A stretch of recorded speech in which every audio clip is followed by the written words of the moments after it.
In the sweltering heat of Jerusalem 1185 inside the royal palace, King Baldwin IV lay dying. He wasn't just succumbing to the ravages of leprosy, a disease that had stalked him since childhood. He was dying from something far more corrosive, a whisper, a story carefully engineered by his enemies that his physical decay was merely the outward sign of a secret spiritual rot. A curse they claimed that he had earned in the darkest corners of his soul. History remembers Baldwin IV as the Leper King. A boy general crowned at 13, a military genius who routed Saladin's superior army at Montgisard, a leader so revered he commanded his kingdom from a horse-drawn litter when his body could no longer carry him. The legend is one of a saint in silver armor, his piety as famous as his courage. But a darker legend persists, a venomous counter-narrative that claims behind the silk mask and the stoicism lay horrific sexual appetites. Perversion so profound they invited God's wrath in the form of an incurable disease.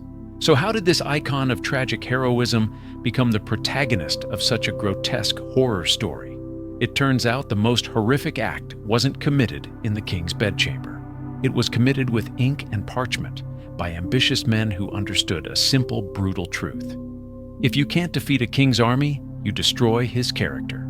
Welcome to Cursed Chambers. Today we prove the real curse wasn't the leprosy that destroyed Baldwin's body. It was the lie that tried to obliterate his soul.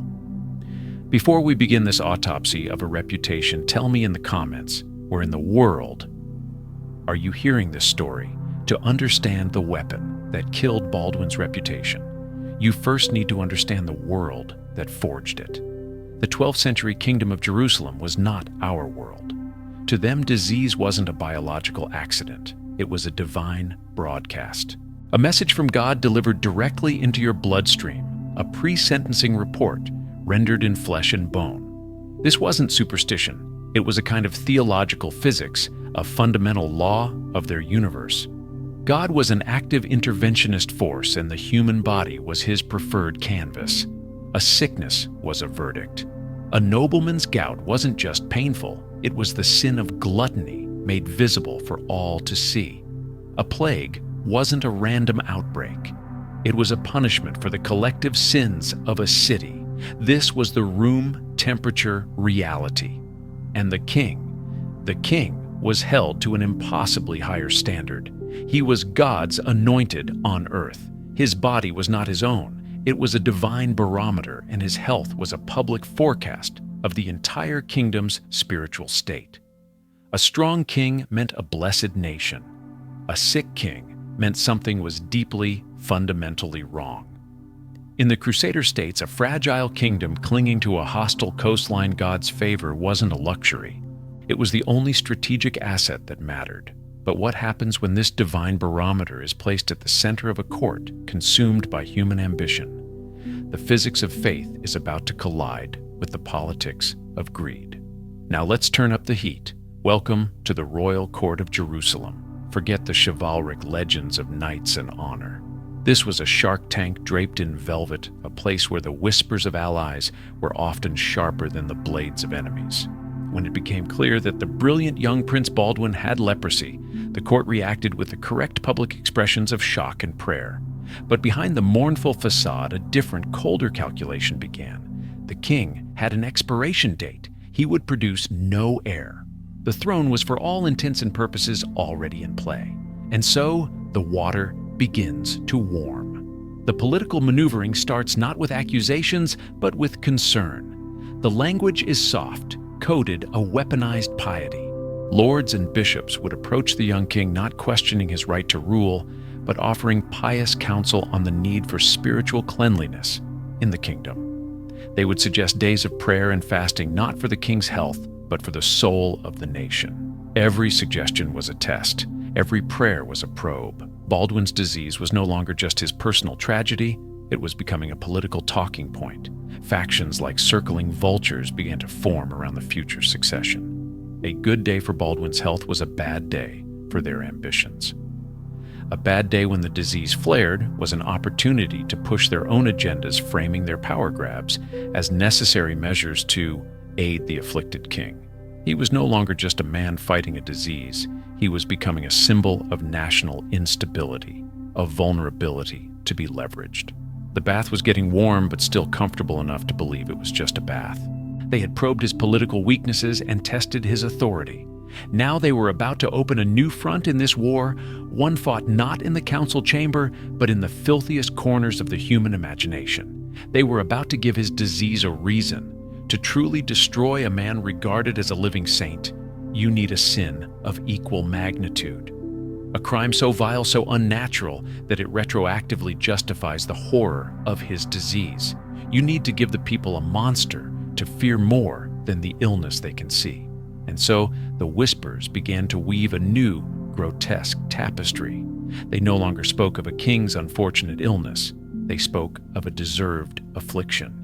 They moved the conversation from the infirmary to the bedchamber, and what they whispered there was pure, calculated poison. They spoke of unnatural desires. They painted pictures of a king whose piety was a public performance seeking solace not with women, but with stable boys and young squires in the shadows of the palace. They spun tales of a desperate, twisted lust, a craving so profound that his ravaged body would seek pleasure from anything or anyone, willing to serve a king whose very touch was a curse. The most venomous tales, the ones that dripped with the true genius of political assassination, claimed his leprosy wasn't a disease at all. It was a mark of the demonic payment for profane rituals conducted deep beneath the city, where Christian piety was shed like a robe in favor of something ancient and unholy. Suddenly, the narrative pivots. His suffering was not a trial from God. It was a sentence. And with that, his body was no longer his own. It was a crime scene. Every visible symptom of his illness was recast as Exhibit A in the trial for his soul. The bandages on his hands no longer hiding sores, but the memory of profane touches. The iconic silver mask no longer concealing a victim's disfigurement, but a sinner's corruption. They had crafted the perfect lie. Now all they had to do was make the king's own body testify against him. The whispers have done their work. The slander has seeped into the very foundations of the court, and the lie has become an unspoken truth. Now action can be taken. The dehumanization is nearly complete. The language of the court becomes cold, clinical, and terrifyingly bureaucratic. They no longer speak of the king, but of the king's condition. They discuss the need for a more stable hand for a regent who is unburdened by divine judgment.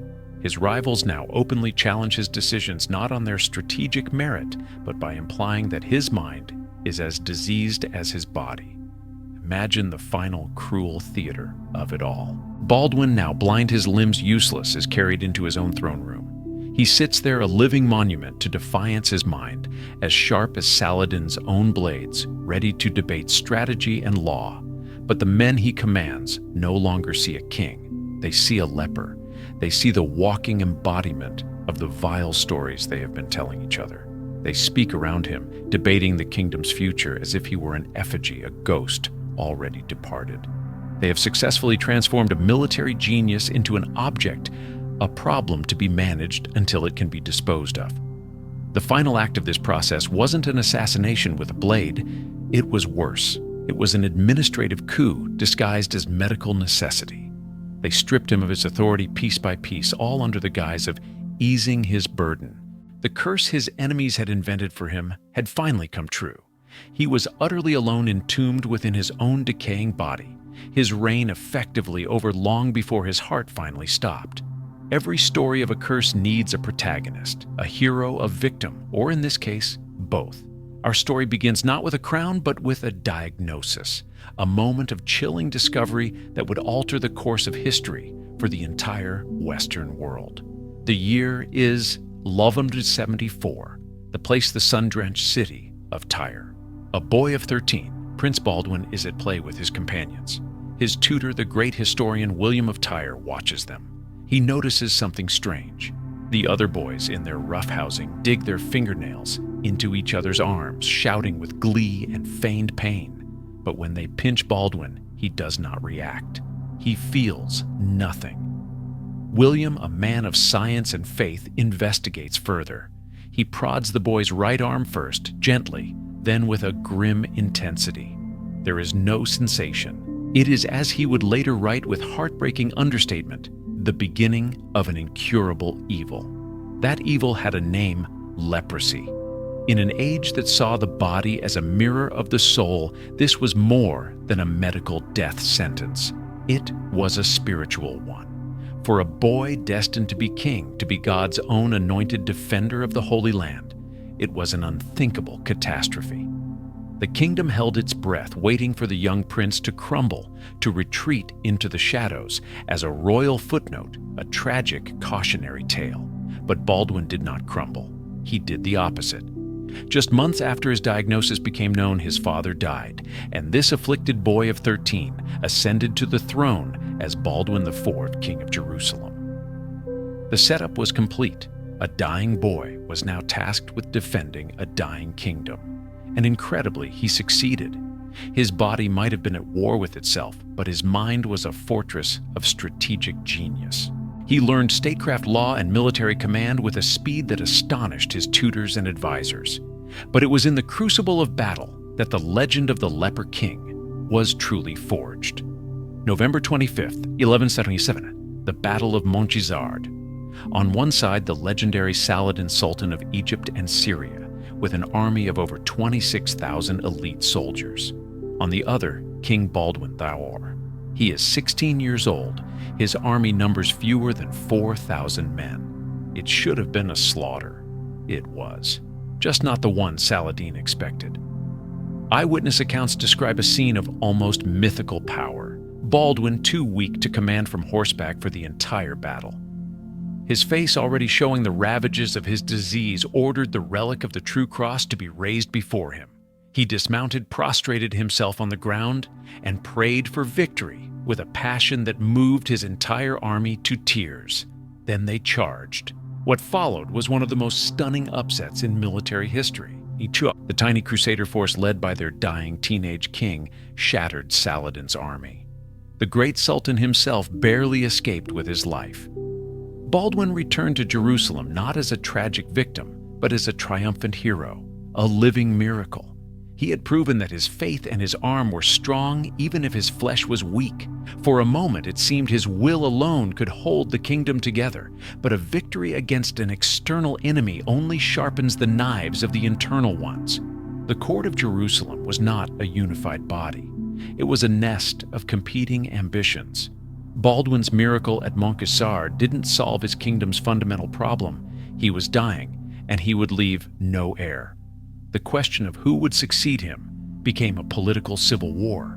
The king's bedchamber was empty, so the battle moved to his sisters. His sister Sibylla was now the key to the kingdom. Her husband would one day rule. Baldwin's first critical decision was to choose that husband. He chose a man named Guy de Lusignan, a man of noble birth, handsome, charming, and as it would turn out, catastrophically arrogant and incompetent. This was Baldwin's first great political misstep, a decision made under pressure from factions within his own court. It was a bet on a man who was all polish and no substance, a bet that would cost his kingdom everything. A sensible kingdom would rally around its heroic dying king. The nobles of Jerusalem were not sensible. Now begins the downfall. The 1180s were a race against time, a duel between Baldwin's iron will and his disintegrating body. The leprosy was relentless. It began to consume his face, forcing him to wear the now iconic silver mask that hid his disfigurement, but also his humanity. It attacked his hands, the fingers curling into useless claws until he could no longer wield a sword or even sign his name on a royal decree. He had to delegate his authority, empowering the very men who were plotting to usurp it. The worst of these was his own brother-in-law, Guy de Lusignan. Baldwin had made Guy regent, hoping the man would grow into the role. Instead, Guy's arrogance inflated with his new power. He provoked Saladin, violated treaties, and proved himself a disastrous military commander. In 1183, when Saladin invaded again, Guy led the crusader army, but refused to engage, allowing the enemy to raid the kingdom with impunity. The news reached Baldwin in Jerusalem. The king, now blind and unable to walk, did the unthinkable. He had himself carried dying on a litter at the head of his army. He formally dismissed Guy and took back command. Imagine the sight: a king who could not see, whose hands could not hold a sword, whose feet could not touch the stirrups, being borne into a war camp to save his kingdom from the man he had chosen to protect it. He forced Saladin to withdraw without a major battle. It was his last great act of command, a final monumental effort of will over flesh. It was during this slow, agonizing decay that the whispers we analyzed earlier began to find fertile ground. As Baldwin's body weakened, the stories about his impurity grew stronger. Guy de Lusignan and his faction used the king's disease as a political weapon. It was no longer enough to say he was physically unfit to rule. They began to imply he was morally unfit. His suffering, they hinted, wasn't a trial. It was a punishment. This campaign of slander provided the perfect cover for their own insubordination. By questioning the king's moral authority, they could justify disobeying his commands. Desperate, Baldwin played his final card. He had Guy's marriage to Sibylla annulled in council, though they defied the order. Then, in a solemn ceremony in the Church of the Holy Sepulchre, he performed one last act of defiance against his own mortality and the vipers in his court. He had his nephew Sibylla's 5-year-old son from her first marriage crowned as co-king. The dying, sightless king placed the crown on the head of a child, hoping to secure the future. It was a desperate, heartbreaking gamble to save Jerusalem from the clutches of the man he knew would destroy it. They couldn't kill the king, not while he still drew breath. So they decided to kill his legacy instead. But to do that, they needed a weapon far more permanent than a sword. And now, the final act. For 2 more years, Baldwin IV clung to life. He was a king in name, only a prisoner in his own palace, his body a landscape of unending pain. He finally died in the spring of 1185. He was 24 years old. He had been a king for 11 of those years and at war for every single one of them. A war against Saladin, a war against the nobles in his court, and a war against the cells of his own body. His death was both a release and a catastrophe. The kingdom immediately fell into the crisis he had fought so hard to prevent. His nephew, the child king Baldwin V, died just a year later, his death conveniently timed and shrouded in suspicion. With the child gone, the path was clear. Sibylla, still married to Guy, seized the throne. She was crowned Queen of Jerusalem, and in a moment of supreme political theater, she removed her own crown and placed it on her husband's head. Guy de Lusignan, the incompetent, arrogant fool that Baldwin had spent his last dying years trying to disinherit, was now king of Jerusalem. The men who had whispered about Baldwin's impurity, who had used his disease to justify their own ambition, had won. The hero was dead. His kingdom was in the hands of the very men he knew were unworthy of it. But Baldwin's story wasn't over. His enemies had seized his throne. Now they would come for his soul. The rumors and slander that had been whispered in the court's dark corners during his decline were about to become the authorized version of his history. They needed to justify the disaster that was to come. And to do that, they had to transform the heroic leper king into a cautionary tale of a sinner who got what he deserved. This leaves us with the central mystery. We know what happened: a hero died and incompetence took his place. But the real question, the one we must now investigate, is why? Why invent such grotesque lies about a man already so tragically afflicted who benefited from turning a saint into a sinner? To find the answer, we must leave the narrative behind and enter the chamber of analysis. We must begin the autopsy. The story is told. The tragedy has played out. Now we leave the theater of narrative and enter the cold quiet of the chamber. This is the autopsy room. Here whispers and legends die under the glare of evidence. It's time to put the reputation of the leper king on the operating table and make our incisions. The official story, or rather the unofficial one that history with its love for grotesque irony has allowed to persist, is this: King Baldwin IV's leprosy was not a random tragedy. It was a divine punishment, a physical manifestation of a profound spiritual corruption, a sentence handed down for secret, horrific sexual perversions. It's a neat story. It's a simple story. It has a monster, a motive, and a moral. It's also a complete and utter fabrication, a masterpiece of political assassination that continues to wound its victim centuries after his death. Let's begin the dissection. What does the hard evidence actually say? Before we analyze the whispers, let's analyze the disease. The slanderers who crafted these rumors counted on one thing: ignorance. They knew their audience wouldn't understand the grim mechanics of leprosy. We do. Baldwin suffered from the most severe form of the disease, lepromatous leprosy. This isn't just a skin condition. It's a systemic assault on the human body, specifically the peripheral nervous system. The bacteria Mycobacterium leprae has a chilling preference for cooler parts of the body: the skin, the eyes, the nose, the throat, and the testes.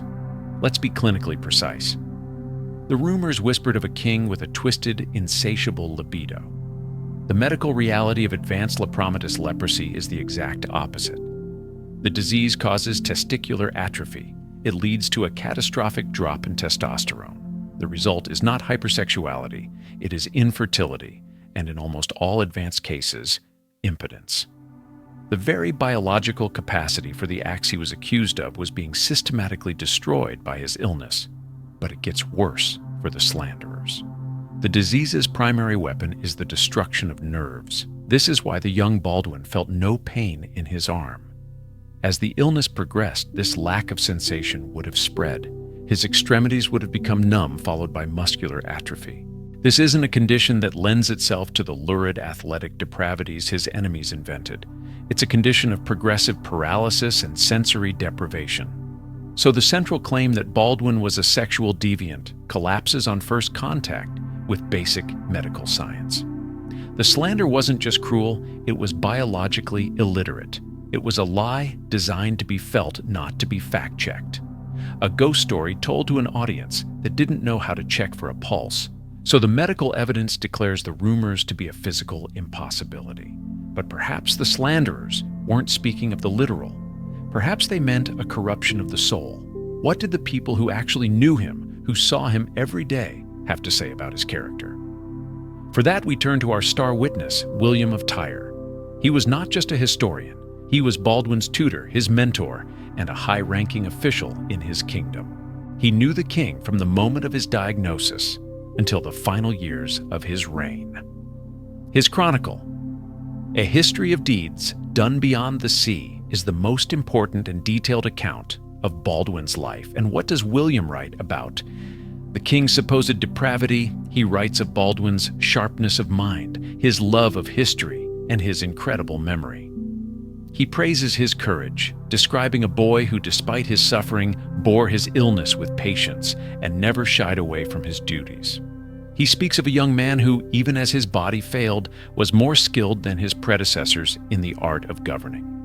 In the entire exhaustive chronicle of Baldwin's life, written by the man who knew him best, the number of mentions of sexual perversion, unnatural desires, or moral corruption is exactly zero. The silence from the primary source is deafening. There is no smoke because there was no fire. The rumors only begin to appear in later chronicles, written decades after Baldwin's death, often by historians with a clear political agenda loyal to the factions that profited from the collapse of his kingdom. It's a classic case of retrofitting the evidence. You can't find the crime in the contemporary record, so you write it into the history books yourself, long after any living witness can refute you. The physical evidence is non-existent. The testimonial evidence points to the contrary. So we are left with the final crucial question of any investigation. Cui bono, who benefits? Why construct such a monstrous lie? To answer that, you just have to follow the money and the crown. Look at this map of power. The court of Jerusalem was a snake pit of ambition. On one side, you had the established nobility men like Raymond of Tripoli, who saw themselves as the rightful guardians of the kingdom. On the other, you had the newcomers, the court faction, centered around Baldwin's sister Sibylla and her catastrophic husband, Guy de Lusignan. Baldwin knew Guy was a disaster. His last political acts were all designed to prevent this incompetent peacock from ever touching the throne. He crowned his 5-year-old nephew to create a buffer. But when both Baldwin and the boy king were dead, Guy seized power, and his reign was an immediate, unmitigated catastrophe. He was a terrible strategist and an even worse diplomat. Just 2 years after Baldwin's death, Guy led the entire army of the Kingdom of Jerusalem into the desert, without adequate water, straight into a trap set by Saladin. The resulting Battle of Hattin was the single greatest disaster in Crusader history. The army was annihilated, the king was captured, the true cross was lost, and weeks later Jerusalem itself fell. Now ask yourself, if you are King Guy and you have just presided over the complete and total destruction of the kingdom you schemed to acquire, how do you justify yourself? How do you explain this catastrophe? You can't blame your own incompetence, so you blame your predecessor. You create a story. The story goes like this. The kingdom was already rotten. It was already under God's judgment. The proof was the leper king himself. His sickness was a sign of the deep sin that infected us all. Our defeat wasn't my fault. It was an inevitable divine punishment for the perversions of the previous reign. The slander wasn't just an act of petty revenge. It was a political necessity. It was a retroactive justification for their own failure. By turning Baldwin into a depraved monster, they transformed themselves from incompetent usurpers into righteous cleansers of a corrupted kingdom. So now we see the real mechanism at play. This isn't a story about a curse or a divine punishment. It's a textbook case of character assassination. It's a political tactic as old as time. When you cannot challenge a leader's competence, you attack their morality. In a world where disease was seen as a divine verdict, Baldwin's leprosy was the perfect blank canvas on which his enemies could paint their accusations of sin. And this brings us to the heart of the matter, the final reveal. The cursed chamber wasn't Baldwin's bedroom. It was the council rooms and corridors of the royal palace in Jerusalem, where human flaw, raw, unchecked ambition was amplified by a system incentive, an unstable succession, and a worldview that saw illness as a moral failing. The only perversion here was the perversion of a man's tragic suffering into a political weapon. The only horror was the calculated cruelty of men who would rather burn a hero's reputation to the ground than admit to their own catastrophic failures. Here is the final part of the script, part 5, written in English at approximately 1,200 words. This section serves as the grand conclusion, delivering the verdict, exploring the devastating consequences of the slander, offering a final insight, and closing with the channel's signature call to action. The autopsy is complete. The evidence has been weighed. The arguments have been heard. The chamber falls silent for the verdict. We came here to investigate a whisper, a grotesque rumor of a king whose physical disease was mirrored by a secret sexual depravity. We were presented with a story of a divine curse, a punishment for sins too dark to name. It is a compelling narrative. It is also a ghost, a phantom constructed of malice and political expediency. And like all ghosts, it vanishes under the hard light of scrutiny. Let us review the findings. On the charge of engaging in horrific sexual practices, we find the accusation to be not merely unsubstantiated, but a biological and physical impossibility refuted by Exhibit A, the cold, hard facts of the medical ledger. Lepromatous leprosy did not inflame Baldwin's desires. It extinguished the very physiological capacity to act on them. On the charge of inherent moral corruption, we find the claim to be a specter absent from every single contemporary eyewitness account, and directly contradicted by Exhibit B, the historical record penned by the man who knew him best, William of Tyre. And on the matter of motive for this slander, we find a clear and undeniable conspiracy of ambition, a political coup, proven by Exhibit C, the calculus of a failing regime that needed a scapegoat to justify its own impending ruin. Therefore, this chamber finds King Baldwin IV not guilty of the sins his enemies posthumously laid at his door. But this is not an acquittal. It is an indictment of his accusers, the men who committed a crime far more insidious and lasting than any sin they could invent. A crime against the truth, a crime against history itself. We find them guilty of character assassination in the first degree. The case file on the king's libido is closed, but the file on the consequences of that lie, that file is about to be thrown wide open. A lie is never a harmless thing. It is not a fleeting breath of air. It is a seed. And the seed of this particular lie, planted in the fertile ground of ambition and fear, grew into a forest of ruin that would choke an entire kingdom. These are the ripple effects. This is the echo of the curse. The men who slandered Baldwin to legitimize their power now held it. Guy de Lusignan, the man Baldwin knew, was a fool, was king. And in July of 1187, just 2 years after Baldwin's death, this fool made his move. Saladin had besieged the city of Tiberias, a deliberate provocation. Baldwin, the master strategist, would have known it was a trap. He would have held the fortified springs at Sepphoris, forcing Saladin's army to come to him and die of thirst. Indeed, his allied nobles like Raymond of Tripoli begged Guy to do just that. But Guy was not Baldwin. He was a man defined by arrogance, haunted by the ghost of a heroic king he could never be, and spurred on by warhawks who saw caution as cowardice. Stung by accusations of inaction, he made the single most catastrophic decision in the history of the Crusades.